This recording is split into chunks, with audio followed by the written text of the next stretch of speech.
আসসালামু আলাইকুম ওয়া রাহমাতুল্লাহি ওয়া বারাকাতুহু। কেমন আছেন সবাই? আশা করি আল্লাহ সুবহানাহু ওয়া তাআলা সবাইকে অনেক অনেক ভালো রেখেছেন। আমার কাছে যে প্রশ্নগুলো করা হয় আমার মেসেঞ্জার, আমার হোয়াটসঅ্যাপ এবং আমার ইমেইলে যে প্রশ্নগুলো করা হয় তার মধ্যে মোস্ট কমন কোশ্চেন, সবথেকে বেশিবার করা কোশ্চেন হচ্ছে পৃথিবীর প্রথম ধর্ম কোনটা ছিল। এবং তারা এভাবেও দেখায় যে পৃথিবীর প্রথম ধর্ম যেটা ছিল সেই ধর্মটাই আজকে পৃথিবীতে একমাত্র ধর্ম, বাকি সবগুলো বাতিল। এখন আপনি আমাকে একটু দেখিয়ে দিন যে পৃথিবীর প্রথম ধর্ম কোনটা, যুক্তি প্রমাণ সহ। মাশাআল্লাহ, অনেক সুন্দর প্রশ্ন এবং খুবই গুরুত্বপূর্ণ প্রশ্ন। পৃথিবীর প্রথম ধর্ম কোনটা, এই প্রশ্নের সাথে আরও একটি প্রাসঙ্গিক প্রশ্ন হচ্ছে ইসলাম কি 1400 বছর আগে এসেছে কিনা। ইসলাম কি 1400 বছর আগে এসেছে কিনা। অনেকের মনে এই ভুল ধারণাটা আছে যে ইসলাম 1400 বছর আগে এসেছে, তাই মাত্র 1400 বছর আগের বয়সের একটা ধর্ম, একদম নতুন একটা ধর্ম কিভাবে সৃষ্টির শুরু থেকে আসে। এটা নিশ্চয়ই সৃষ্টি শুরু থেকে ছিল না, তাহলে প্রথমে কোনটা ছিল? এই দুইটা প্রশ্ন একেবারে একটার সাথে আরেকটা অঙ্গাঙ্গিভাবে জড়িত। তাই প্রথম পার্টে আমি বলবো যে ইসলাম কি 1400 বছর আগে এসেছে কিনা, এবং দ্বিতীয় পার্টে বলবো যে প্রথম ধর্ম আসলে কোনটা ছিল, আর সেটাই পৃথিবীতে একমাত্র ধর্ম। তাই পুরো ভিডিওটি খুব মনোযোগ দিয়ে দেখবেন এবং খুবই ইম্পর্ট্যান্ট ভিডিও। এর জবাবটা দেওয়ার আগে আমি প্রথমে কিছু উদাহরণ দিতে চাই, সামান্য কিছু উদাহরণ। আপনারা সবাই আইফোন চেনেন। আইফোনের যে অনেকগুলো জেনারেশন আছে, আইফোন 1, 2, 3, 4, 5, 12, অ্যাট লাস্ট যেটা লঞ্চ হয়েছে আইফোন 12। গত 16 অক্টোবর 2020-এ আইফোন 12-এর ভার্সনগুলো লঞ্চ হয়েছে, মাত্র 1 মাস আগে। ধরেন আপনাকে কোনো ব্যক্তি বলল যে এই আইফোন আজ থেকে 5 বছর আগে পৃথিবীতে ছিল না। আইফোন আজ থেকে 5 বছর আগে পৃথিবীতে ছিল না, আইফোন এসেছে মাত্র 1 মাস আগে। আপনি কি তার কথার কোনো জবাব দিবেন নাকি চুপ থাকবেন, মেনে নেবেন? কোনটা? আইফোন সে বলছে যে মাত্র 1 মাস আগে এই পৃথিবীতে এসেছে, অ্যাপল কোম্পানি এটা লঞ্চ করেছে। আজ থেকে 5 বছর 10 বছর আগে আইফোন ছিল না। আপনি এর উত্তরে বলবেন যে আপনার কথাটা একটু ভুল হয়েছে, আইফোন 1 মাস আগে লঞ্চ হয়েছে এরকম না, আইফোনের সব থেকে লেটেস্ট ভার্সনটা 1 মাস আগে লঞ্চ হয়েছে। ঠিক, আইফোনের সব থেকে লেটেস্ট ভার্সন আইফোন 12, এটা লঞ্চ হয়েছে মাত্র 1 মাস আগে। কিন্তু আইফোন যে 5 বছর আগে ছিল না এমনটা না, আইফোনের ওল্ড ভার্সনগুলো ছিল। এবং ধরেন 2010 সালে যে আইফোনটা লঞ্চ হয়েছিল সেটা ওই 2010 সালে ছিল লেটেস্ট। 2010 সালের জন্য ওই আইফোনটা ছিল লেটেস্ট, এবং 2020 সালের জন্য আইফোন 12টা হচ্ছে লেটেস্ট। এভাবে তাকে বোঝাবেন। আরও কয়েকটা জিনিস একটু লক্ষ্য করেন, এটা পরে কাজে লাগবে। আইফোনের প্রথম ভার্সনটা লঞ্চ হয়েছিল 2007 সালের 29শে জুন। এই 2007 সালে যখন আইফোনের প্রথম ভার্সনটা হয়েছিল, পৃথিবীতে এসেছিল বা অ্যাপল কোম্পানি তৈরি করেছিল, তখন এটার মধ্যে কিছু বেসিক জিনিস ছিল, কিছু বেসিক ছিল।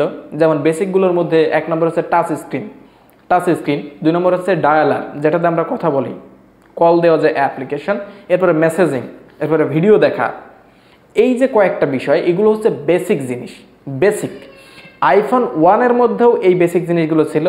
আইফোন 2, 3, 4, 5, 6 এবং সব থেকে আপডেট ভার্সন আইফোন 12, সেটার মধ্যেও এই বেসিক জিনিসটা সেম। ছবি তোলা, টাচ স্ক্রিন, মেসেজিং, কল দেওয়া, কথা বলা। ভালো করে বোঝার চেষ্টা করুন যে ফোনটা যতই আপগ্রেডেড হোক, এর যে বেসিক যে জিনিসটা, কথা বলা, মেসেজিং করা, ভিডিও দেখা, ছবি তোলা, টাচ স্ক্রিন, এগুলো হচ্ছে বেসিক। এবং যত টেকনোলজি, যত সাল গিয়েছে, 2007 সালের পর 8 সাল, 9 সাল, 10 সাল, প্রত্যেক যত বছর এসেছে নতুন নতুন টেকনোলজি কিন্তু যুক্ত হয়েছে। এই বেসিকের সাথে ওই সালের সব থেকে ভালো আপগ্রেডেড টেকনোলজিগুলো ঢোকানো হয়েছে।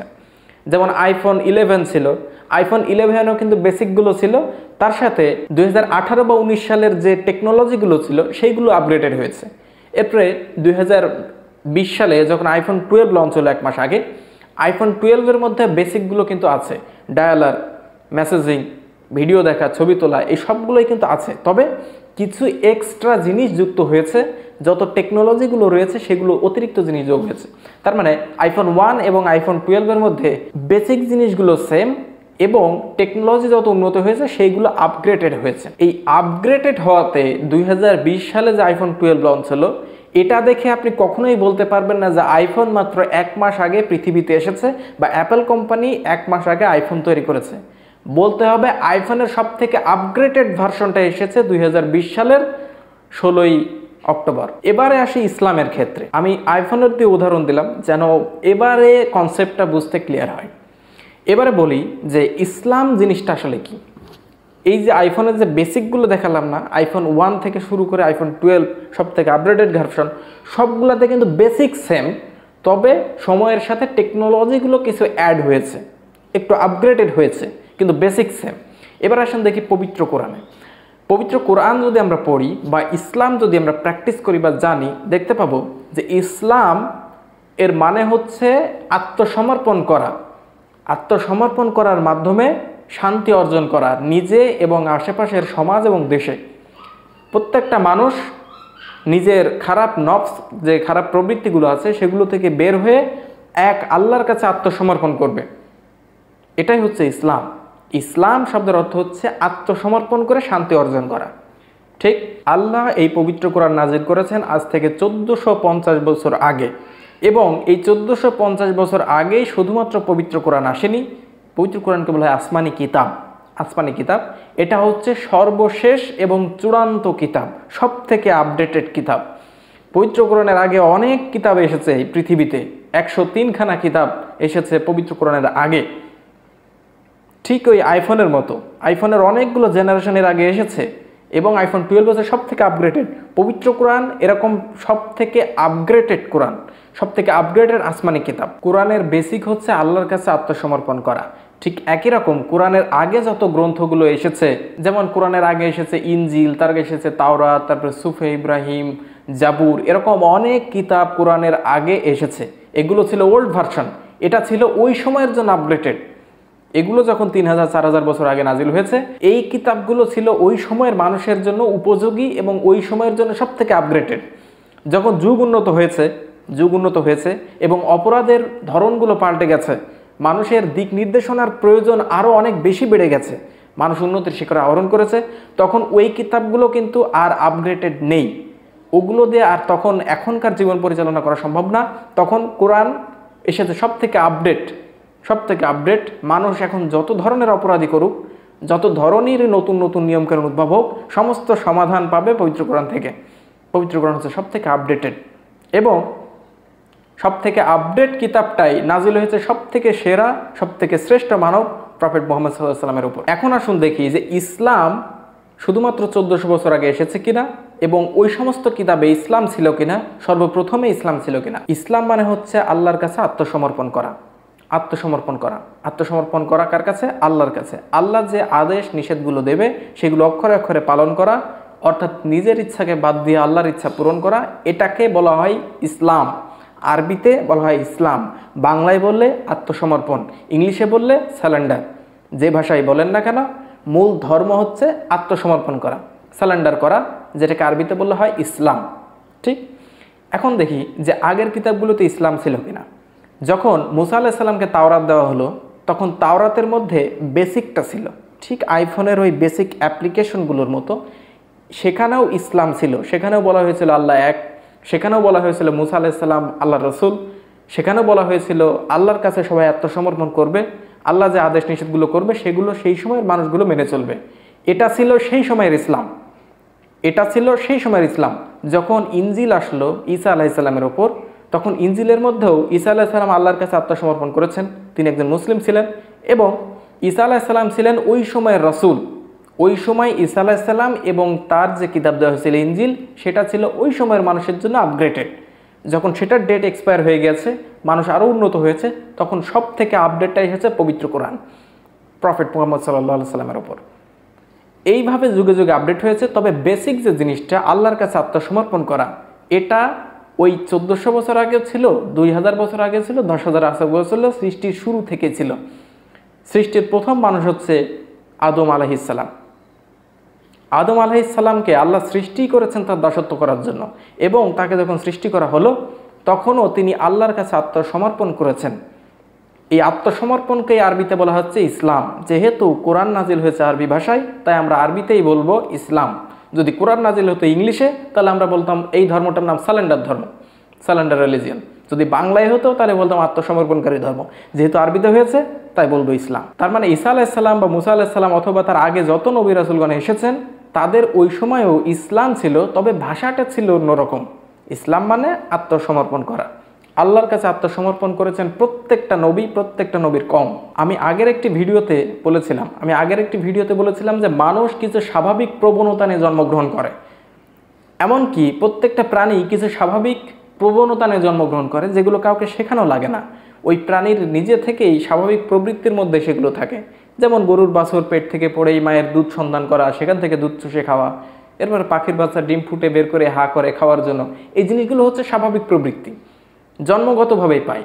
মানুষের যে স্বাভাবিক প্রবণতাগুলো আছে তার মধ্যে একটা হচ্ছে সে এক ঈশ্বরকে মেনে নেবে, এক আল্লাহকে বিশ্বাস করবে এবং আল্লাহর কাছে আত্মসমর্পণ করবে। এটা হচ্ছে মানুষের স্বাভাবিক প্রবৃত্তি, স্বাভাবিক ধর্ম, আর এটাকেই বলা হচ্ছে ইসলাম। তার মানে এবার যদি আমরা সৃষ্টির শুরু থেকে চলে যাই, আদম আলাইহিসসালাম থেকে শুরু করে, আদম আলাইহিসসালাম আল্লাহর কাছে আত্মসমর্পণ করেছেন, তার মাধ্যমে তিনি শান্তি অর্জন করেছেন, তার মানে তিনি ইসলাম পালন করেছেন।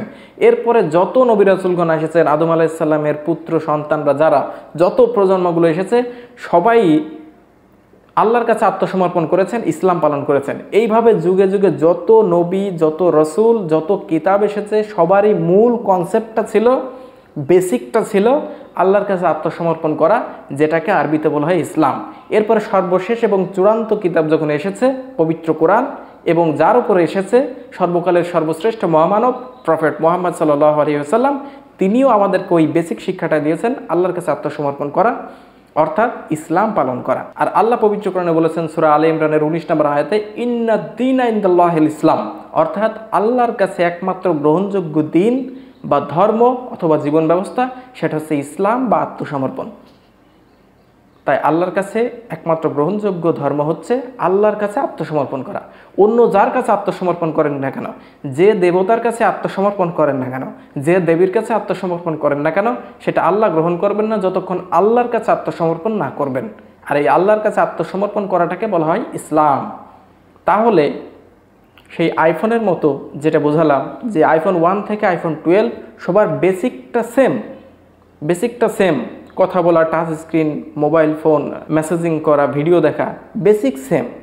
ইসলামের ক্ষেত্রেও যত আপডেটই হোক কিতাবগুলো, তার মধ্যে বেসিক সেম, আল্লাহর কাছে আত্মসমর্পণ করা। প্রত্যেক নবী এসে শিক্ষা দিয়েছেন তোমরা আল্লাহর কাছে আত্মসমর্পণ করো, এক আল্লাহর কাছে আত্মসমর্পণ করো। তিনি আমার কাছে যেভাবে কিতাব পাঠাচ্ছেন, যেভাবে নাজিল করছেন ওহী, তোমরা সেই অনুযায়ী চলো। প্রত্যেক নবী মুহাম্মদ সাল্লাল্লাহু আলাইহি ওয়াসাল্লাম, ঈসা আলাইহিস সালাম, মুসা আলাইহিস সালাম, দাউদ আলাইহিস সালাম, প্রত্যেকের শিক্ষা একটাই ছিল, সেটা হচ্ছে আল্লাহর কাছে আত্মসমর্পণ করা বা ইসলাম। তার মানে আমরা বুঝলাম যে ইসলাম পৃথিবীতে রয়েছে স্মরণাতীত কাল থেকে, একেবারে সৃষ্টির শুরু থেকে এখন পর্যন্ত, এবং ভবিষ্যতেও থাকবে। অনেকে এখন প্রশ্ন করেন যে এই যে কিতাবগুলো আপডেট করা হয়েছে যুগে যুগে, তার মানে বিভিন্ন ধর্মগ্রন্থের যে প্রধান ধর্মগ্রন্থ আমরা দেখতে পাই, যেরকম আমার পাশে দেখতে পাচ্ছেন এখানে বেদ আছে, উপনিষদ আছে, আর কয়েকটা আছে, তো এই গ্রন্থগুলো কি তাহলে আল্লাহর পাঠানো কিতাব ছিল? হ্যাঁ, আল্লাহর পাঠানো কিতাব হতেও পারে, নাও হতে পারে, আমরা সঠিক বলতে পারি না। কারণ এই কিতাবগুলোর কথা আল্লাহ পবিত্র কোরআন এবং সহিহ হাদিসে কোনো জায়গায় আমরা পাই না, তাই আমরা সঠিকভাবে বলতে পারি না যে এই বেদ বা উপনিষদ এগুলো আল্লাহর পাঠানো কিতাব কি না, এটা আমরা সঠিক বলতে পারি না। হতেও পারে, নাও হতে পারে। তবে যদি হয়েও থাকে, যদি এগুলো আল্লাহর পাঠানো কিতাব হয়েও থাকে, তাহলে এটা ছিল সেই সময়ের আপগ্রেডেড কিতাব, যে সময় এগুলো নাজিল হয়েছিল 3000 4000 বছর আগে, সেই সময়ের আপগ্রেডেড কিতাব ছিল এগুলা, ওই আইফোন 1 2 3 4 এর মতো। এবং আর সেই কিতাবগুলো আর সেই নবীরা ছিল সেই সময়ের জন্য, নির্দিষ্ট সময়ের জন্য, এবং নির্দিষ্ট সম্প্রদায়ের জন্য। যখনই সময় অতিক্রম হয়ে যাবে, ডেট এক্সপায়ার্ড হয়ে যাবে, তখন নতুন নবী আসবেন, তাকে মানতে হবে। তাই যদি এই কিতাবগুলো আল্লাহর কিতাব এক সময় হয়েও থাকে, সেগুলো বাতিল হয়ে গেছে। আর এখন এই পৃথিবীতে যেই বসবাস করুক, ইংল্যান্ড, আমেরিকা, বাংলাদেশ, পাকিস্তান, যেখানেই হোক না কেন, তাকে মানতে হবে সর্বশেষ এবং চূড়ান্ত কিতাব পবিত্র কোরআন। পবিত্র কোরআন হচ্ছে সব থেকে আপগ্রেডেড কিতাব, সব থেকে আপডেটেড, এবং এটাই থাকবে পৃথিবীর শেষ পর্যন্ত। তা আপনাদের সঠিক জিনিসটা জানতে হবে, এবং যদি পরকালে বিশ্বাস করেন তাহলে অবশ্যই পবিত্র কোরআন এবং সহিহ হাদিস আঁকড়ে ধরতে হবে। ইসলাম ছাড়া অন্য কোনো ধর্ম আল্লাহ গ্রহণ করবেন না। আপনি পৃথিবীতে যা ইচ্ছা পালন করতে পারেন, লা ইকরাহা ফিদ্দিন, ধর্মের ব্যাপারে কোনো জোর জবরদস্তি নেই, যা ইচ্ছা পালন করতে পারেন। তবে মৃত্যুর পরে আল্লাহ যখন হিসাব গ্রহণ করবেন তখন ইসলাম ছাড়া অন্য কোনো ধর্ম আল্লাহর কাছে গ্রহণযোগ্য হবে না। আল্লাহর কাছে আত্মসমর্পণ ব্যতীত অন্য কোনো ধর্ম গ্রহণযোগ্য হবে না। আশা করি উত্তরটা পেয়েছেন যে ইসলাম এই পৃথিবীতে আছে স্বর্ণাতীত কাল থেকে, সৃষ্টির শুরু থেকে, এবং ইসলাম 1400 বছর আগে আসেনি। ইসলামের সব থেকে আপডেট ভার্সনটা এসেছে 1400 বছর আগে, এবং এটাই ফাইনাল। এরপরে আর কোনো নতুন মেসেজ এই পৃথিবীতে আসবে না, কোনো নতুন নবী, কোনো নতুন ধর্ম এই পৃথিবীতে আনবেন না। দেখা হচ্ছে পরের কোনো এপিসোডে ইনশাআল্লাহ। ততক্ষণ আল্লাহ সবাইকে শান্তিতে রাখুক। আসসালামু আলাইকুম ওয়া রাহমাতুল্লাহি ওয়া বারাকাতুহু।